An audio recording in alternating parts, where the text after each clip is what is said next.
Imana iguhezagire wowe ufashe kano kanya kugira ngo ukurikirane ano majambo ya Sheikh Niyonizigiye. Ngira mbandanye mvuga kuri ya mategeko 10 Imana yahaye Abisirayeli, ariko kandi iciye ku Bisirayeli Imana yashaka ko amahanga yose ayisunga mu kwiyubaka, kuko mu vy'ukuri ajya amategeko dushoboye kuyatahura tukayubakira ku ibihugu vyacu, nta nkeka ibihugu bizomera neza. Tugeze rero ku itegeko ry'indwi riri mu gitabo cyo kuvayo igice ca 20 ku murongo wa 13, ni itegeko rivuga ngo ntukice. Mwibuke ko aya mategeko 10 yose agize umushinge ibihugu bishobora kwiyubakira ko bikamererwa neza. Igihe cyose turiko turayasoma aka kantu kame karimwo niho bidufasha kumva ico Imana iri kwiravuga. Iri tegeko risa nirigumye gato kuko riravyura ibibazo. Itegeko rivuga ngo ntukice, kandi tuzi yuko mu isezerano rya kera hariho aho umenga kwica biremewe, bica bivyura ikibazo. Muti vyemewe hehe? Isezerano rya kera, mu isezerano rya kera Imana ntibuza ubwicanyi iyo abantu bariko baragwana. No kuvuga mu gihe c'intambara, noneho namwe murumva intambara icarico no kugwana n'abansi, kandi kugwana n'umwansi bisigura ngo umushoboye uramwica. Ivyo murabizi, Yosuwa yaragwanye kugira ngo afate kajya karere Imana yari yarahaye Abisirayeli. Ahambere hariho n'ijambo rinagoye gato kumva. Imana yabahaye isezerano ko izobaha igihugu, mugabo hageze ko bashika muri ico gihugu basanze habamwe abandi bantu, vyasaba ko bagwana bakabica bakabomora canke bagabahonya. Birafise iyo vyaje biva ingeso mbi, ivyaha bihanitse cane bajya abantu bakora. Niyo vyatumye Imana igera igihe iravuga iti iki gihugu rero ngira ndagiha abantu bashobora kunyuba. Ubwicanyi canke kwica mu gihe c'intambara biraboneka ko bibiri vyemera, kuko ntushobora gukingira igihugu catewe udahanganye n'abansi bagiteye, kandi guhangana nabo harabamwe no gupfa kwabo. Ikindi ca kabiri tubona mu ijambo ry'Imana nuko hari abantu Imana yemera ko bakwiye kwicwa biciye mu rubanza rwo gupfa. Iyo usomye nko mu Balewi igice ca 20 ku murongo wa mbere n'umurongo wa kabiri, haravuga ngo umuntu azohirahira agatanga ikimazi ku kimana canke ku kigirwamana citwa Moleki, aze yicishwa amabuye, ntihaze hagire n'umuntu amukorako. Kandi abasomye ijambo ry'Imana isezerano rya kera cane, murazi yuko hariho ivyaha vyinshi vyahanishwa igihano cyo gupfa, ariko ico gihano cyo gupfa kibe gifashwe mu buryo bugaragara ko vy'ukuri uyo muntu agikwiriye. Ntibibe vya bindi vyo kudendereza umuntu yagirizwa amakosa atakoze kugira ngo yicwe. Bibe vya bindi vyaciye mu butungane, vyaciye aho bitegerezwa guca. Ariko ibi vy'igihano cyo gupfa biravana n'ibihugu. Uyu munsi hari ibihugu vyakuyeho ico gihano, na hani wacu mbere ico gihano carakuweho, bisigura yuko ata muntu akwiye gupfa kubera icaha yakoze, kuko igihano cyo gupfa mu mategeko yacu ntikikibaho. Ikindi ca gatatu tubona nuko Imana, ijambo ry'Imana ryemera ko ibikoko bishobora kwicwa. Imana ivuze ngo muze muzana ibimazi iyo mwacumuye, muze mu bitange. Gutanga ikimazi vyasigura ko bagicizo ico gikoko, bakakibaga, bagaheza bakagiturira ku gicaniro. None rero iri jambo rivuga ngo ntukice ntirishobora gusigura ntukice mu gihe c'intambara, kuvuga uwo muri ko muragwana, canke ntimukice umuntu yaciriwe urubanza rwo gupfa, kandi ntirishobora gusigura ngo ntimukabage ibikoko, kuko ivyo vyose uko ari bitatu biraboneka ko mu isezerano rya kera vyari vyemewe. Ibi rero biradusaba kwinjira mu nsiguro y'iri jambo kwica. Kwica risigura iki? Mwibuke ko hano turiko tuvuga ikirundi, ariko mu nkomoko y'iri jambo twasomye ngo ntukice nticari kirundi. Vyashizwe mu kirundi mu myaka muri iki kinjana ca 20 aho ubutumwa buziye mu Burundi. Kwica birashobora gusigura ibintu bitatu nyamukuru.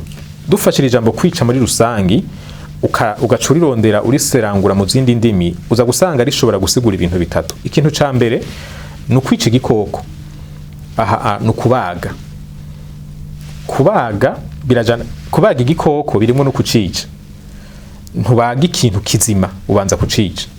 Ica kabiri iri jambo rishobora gusigura ni ukwica umuntu ariko mu buryo bwemewe n'amategeko no kuvuga ni vya bindi vy'intambara nta musoda ashobora gupfungwa ngo ahanwe kubera yarashe umwansi yateye igihugu amategeko aravyemera yuko umwansi yicwa kugira ngo abari mu gihugu bakingirwe iyi siguro ya kabiri ifatanye nimwe y'umuntu yaciriwe urubanza rwo gupfa iyo umuntu yaciriwe urubanza rwo gupfa mu buryo bw'ukuri atari wadenderejwe amategeko yubahirijwe neza bikagaragara ko vy'ukuri ico caha yagikoze atakadenderezo karimwo kandi n'igihano gifashwe kikaba kijanye n'ico caha hisunzwe amategeko birumvikana ko abantu nk'abo ntibaba bishwe muri vya bindi bibujijwe kuko no mwisezerano rya kera hariho abantu bishwe bazira ivyaha bakoze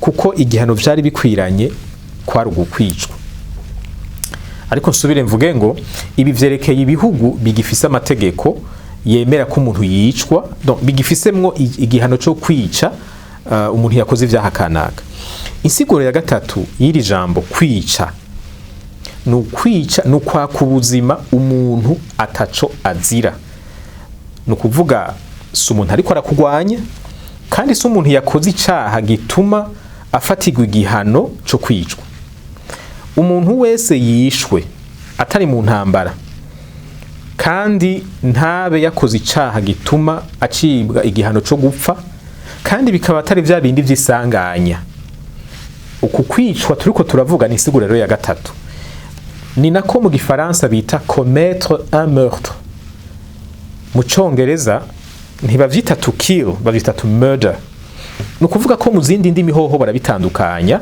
hani wacu birashobora kuducanganya mugabo iyo wumvise ijambo kugandagura mu vy'ukuri kugandagura umuntu haba harimo si umuntu aba yishwe kubera yakoze icaha cotuma yicwa murabizi ko kera bikihari bavuga ngo nukunyonga biratandukanye no kwica kandi no mu gihe c'intambara yego nivyo ijambo kwica rirakoreshwa ariko ho murumva ko tuba turi mu bindi uku kwica rero Imana iri kwirabuza hano nugusesa amaraso y'umuntu bidaciye mu ntambara mutariko muragwana mu buryo bw'intambara nyene izwi kandi umuntu atacira urubanza rwo gupfa uko rero nuko kwica guhanwa mu bisanzwe n'amategeko mpanavyaha iyo igihugu gifise amategeko meza uko gusesa amaraso gutyo gutegerezwa guhanwa mu buryo bumwe canke ubundi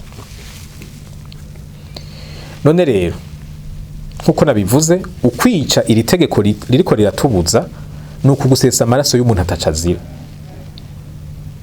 bishobora gukorwa mu buryo butandukanye hariho abica abandi kubera ivyo bapfa muramaze kuvyumva hani wacu iyo abantu bafitaniye amatati y'amatongo hari igihe bihera umwe muri bo yishwe kumbure uwo wundi bafitaniye amatati akaba ari wamwiyicira canke naho agahera bamwica ariko hose bigaruka hahandi uwo muntu aba yishwe abazize ubusa hari abandi bicwa kubera inzigo umuntu arashobora kugira inzigo uwundi kubera kumbure ivyo afise ukuntu ariko aratera imbere ugasanga bariko barabibona bibateye umutima mubi barondeye kumugirira nabi hariho n'abandi bicwa kubera bashize ahabona amakosa abantu kanaka bariko barakora ugasanga bene gukora ayo makosa aho kwirimbura ngo bakosore ahubwo baca barondera ingene bazimanganya ubuzima bw'uwo muntu hari abandi bicwa kubera bazi ibintu vyotuma abantu kanaka bakurikiranwa kumbure nimba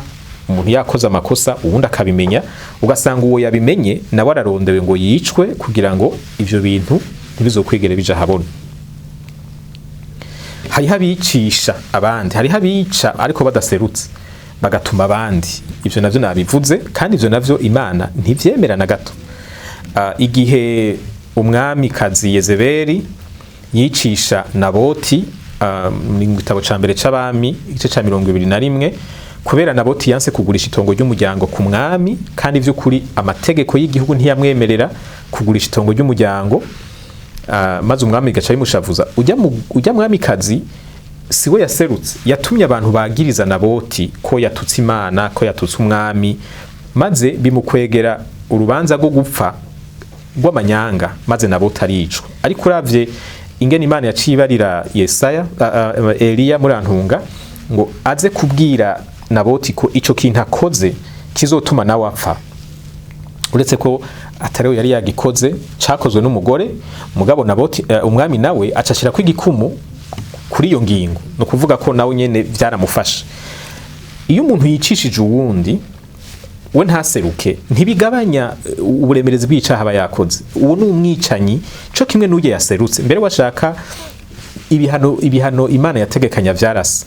Iyo usanye mu gusubira mu vyagezwe 27 ku murongo wa 25 havuga ngo aravumwe umuntu yakira amahera kugira ngo aza kwica uwundi muntu. Ntaco bapfa uwo bafise ivyo bapfa ntiyashatse guseruka maze agaheza agahamahera uwundi muntu. Uwo muntu yakiriye agacaza kwica uriya wundi aravumwe. Ukuvuga ko Imana ntiyemera ko umuntu yicisha uwundi ngo yinyegeje ngo nibisanzwe canke ko wica umuntu ngo bantumye kirazira ko wica umuntu witwaza ngo bagutumye kandi kiranazira ko wica umuntu winyegeje uciye ku wundi muntu. Vyose nico kimwe n'ugusesa amaraso y'umuntu ataco azira.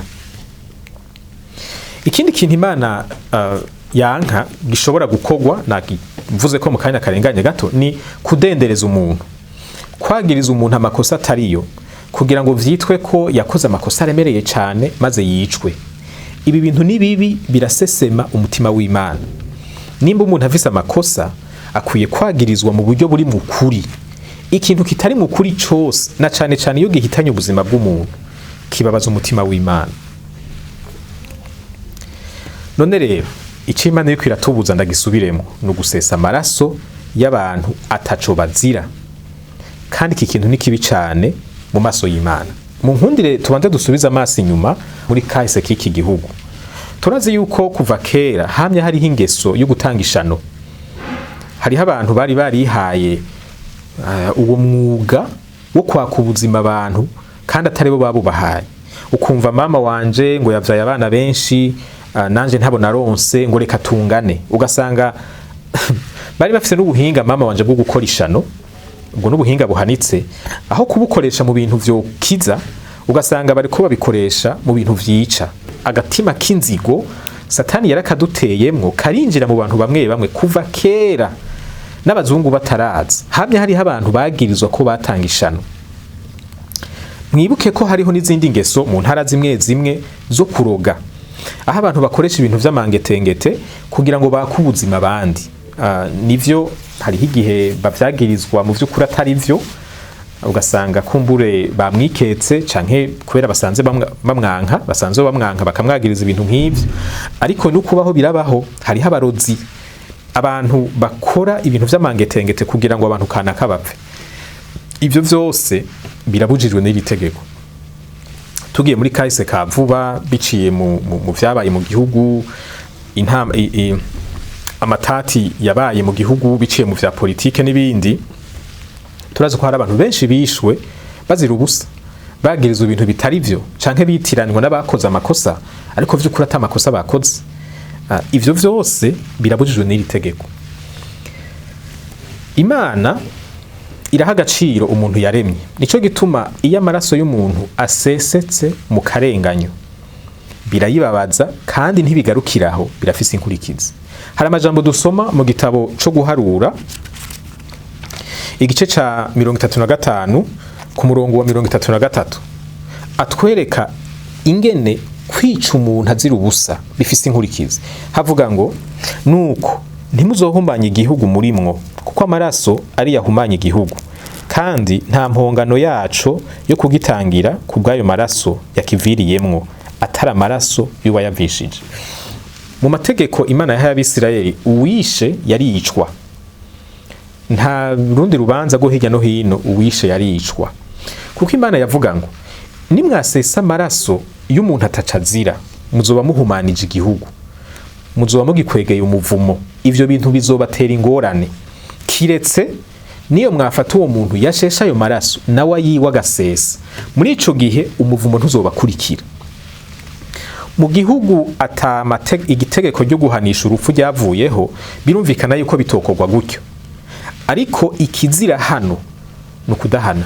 Kirazira ko abantu basesa amaraso babandanya bidegemvya. Abantu basesa amaraso y'abantu bazira ubusa babaho bidegemvya. Iyo ivyo bikozwe, iri jambo ryerekana yuko bikwegera igihugu umuvumo. Imana irakurikirana amaraso y'abantu bisho bazira ubusa. kandi uwo muvumo utera ingorane igihugu. Namwe murumva iryo jambo guhumana, murumva iryo jambo umuvumo, si ibintu vyiza. Nico gituma ubwicanyi buba bukwiye guhanwa, abantu bamenyere kubahiriza ubuzima bwa kiremwa muntu. Iri jambo nzoribandanya mu cigwa gikurikira, ndarijanisha cyane mu bijanye n'ubuzima bw'igihugu, ariko twumve ko kizira gukora gusesa amaraso y'umuntu ataco azira, bidaciye mu ntambara, ntibice mu isanganya, ntibice mu rubanza rwo gupfa. Kirazira ko amaraso y'umuntu aseseka.